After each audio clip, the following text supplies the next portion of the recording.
What's going on, guys? It's your boy Joey Shake 72.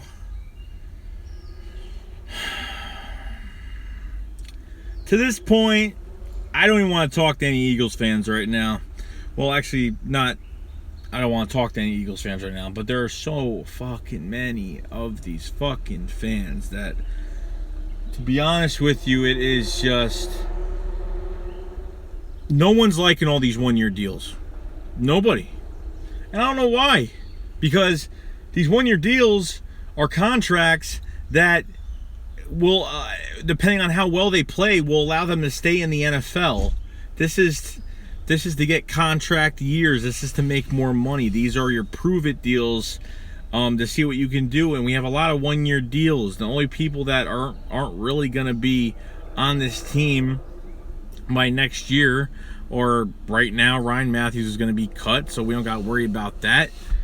LeGarrette Blount, he's definitely not going to be here next year because of the running back class.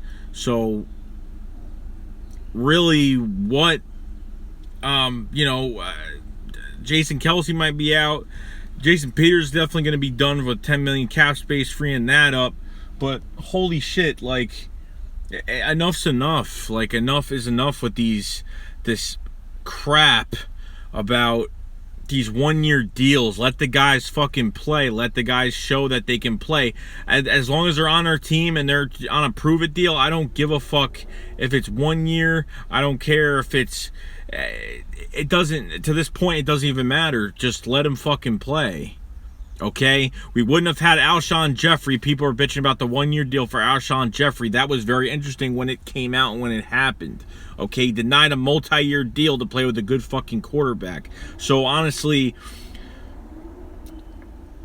let the guy play his 1 year. I mean, we're probably going to extend him middle of the season or, late in the season, whatnot. Let the guy fucking play for what he's worth.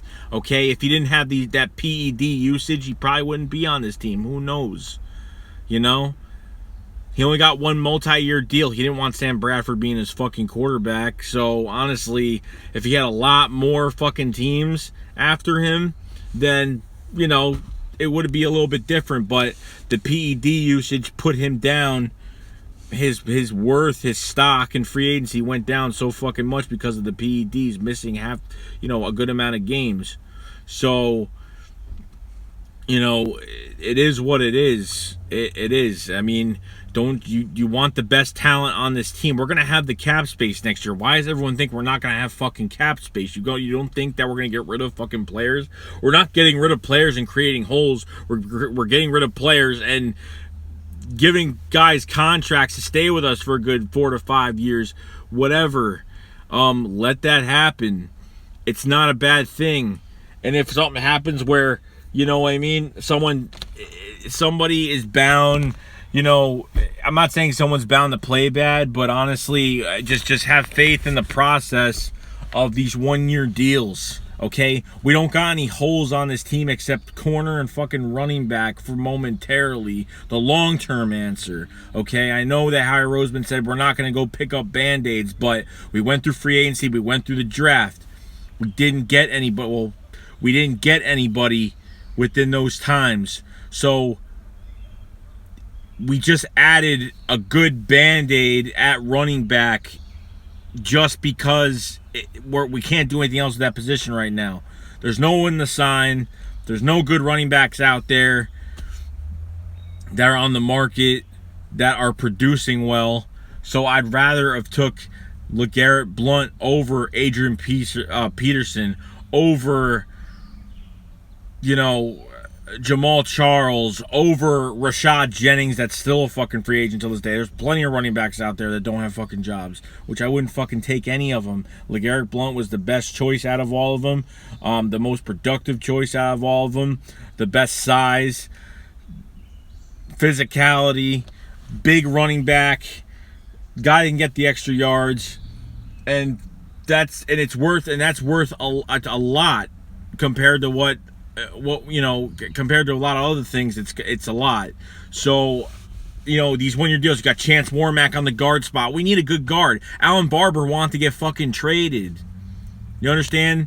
Like, if an Eagle seeks out a fucking trade, get the fuck off this team. Just get off this team. There's no point. There's no point of you being here. Just get off the team. If anyone seeks out a trade, like, get the fuck out of here. Well, why? Why are you seeking out a trade? Because you want to fucking go to a better team? Sorry, but if you're not fucking, if you don't want here, if you complain about the fans, whether you are seeking out a trade because of your personal fucking reasons that you don't like this fucking team, get the fuck out of here. Alan Barber, good fucking bye. Get the fuck out of here. Okay, I hope Chance Warmack beats your ass in fucking OTAs this season. I hope he does. I hope Chance Warmack gets his 13th pick. What was he? The 2013 NFL draft, the 13th overall pick, out of Alabama, whatever. I hope he gets it. I hope he beats him, and I hope he does well. And that's all I could say about that. Alan Barber beats him, good, but don't bitch about, don't be seeking out trades and all that shit. We need guys for the long term here. Alan Barber's 32 years old. Chance Warmack's, 25? So, honestly, it's crazy. Just trust the process of these one-year deals. It is not going to hurt us in the long run. Would you have rather sign guys and waste all this money? We would have been still stuck with Byron Maxwell and Kiko Alonso making the fucking money they were making. Would you rather have kept those guys? Otherwise, you know what? If we kept those guys, we wouldn't have had our fucking quarterback for the future right now. We would have had Carson Wentz right now. Okay? That's where it stops right there. Okay? Because there's no GM that I see that trades up from the 20th pick to the 13th pick. I mean, from the 13th to the 8th pick, trading Byron Maxwell, getting rid of all these contracts. Byron Maxwell, Kiko Alonso, DeMarco Murray, getting to the 8th, then trading to the 2nd fucking pick. And guess what we lost out of that whole Carson Wentz trade? We lost the 2nd round pick for the 2018 NFL draft. That's all we lost because we got our 1st round pick back. All right, we lost the 4th. Big fucking deal. Next year, we're going to have 3 4th round fucking picks next year. 3. And you know what that is? That's ammo for trades. That's ammo to do things in the offseason. Having 3 4th round picks is very good. That is extra ammo for us to do trades and get shit done. That's good for us. We lose a 2nd round pick next year. Who fucking knows? Maybe we'll fucking get it back. I have no idea. And if we don't, whatever. We got a 1st round. That's all that fucking matters. We pick somebody next year. We just need a few more fucking pieces, and that's it. Depending on how Sidney Jones does, pretend how Rasul Douglas and all the other guys that we drafted, how they fucking do. So we'll see about that. And the next thing is that we just have to relax about it, okay? We're not creating holes from all these signings, okay? I'm glad that we got a veteran running back now. I am glad we filled that spot with somebody because I'd rather not fucking run Sproles fucking 3 downs at a time. The guy gets tired and, he's just not the way he used to be. He's got the speed. He's a great fucking player, but we got to save his fucking strength, save his energy, save his stamina for when it counts the most, when we have to put him in there. All right? LeGarrette Blount is a great signing. Alshon Jeffrey, great signing. Okay? You can't shoot it down because if we didn't have any cap space for a team that didn't have any fucking cap space before the Connor Barwin trade. We only had $2 million in cap space. Right at free agency, we only had $2 million in cap space. Right before we got rid of Connor Barwin, and Connor Barwin got rid of $13 million for us. We had no cap space for a team. Howie Roseman is ranked 20th as general manager off-season moves. He should be ranked number fucking 1 in off-season moves for the shit that he'd done the past 2 years. For the past 2 years, getting our quarterback of the future, and number 1, getting our quarterback of the future. Number 2, holy fuck, come on, he picked up a pair of wide receivers. He picked up a fucking guard. He picked up a fucking running back. LeGarrette Blount, I know for a fact, he's in this for the pay. The fucking tender that the Patriots put on was only a $2.1 million deal. He had to take it by July 7th, whatever the fuck the date was. So if he didn't take it, he'd have to go to another team. So we didn't take it. We gave him 2.8, so we gave him an extra $700,000. Whatever. So he looked at this roster. He probably doesn't want to be on this team at all. I mean, he does. He wants to play, and he knows there's good players on this offense, so that intrigues him more. But at the same time, he did it.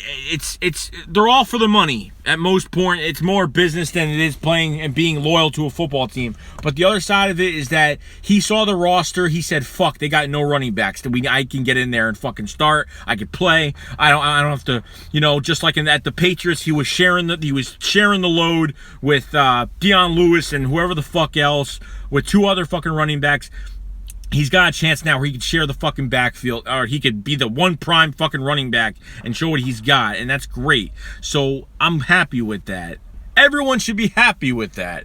Howie Roseman should get the #1 fucking award for best fucking offseason moves, turning this team from fucking nothing into something within 2 fucking off seasons. Okay, with only very few pieces missing, young, long-term pieces that we need.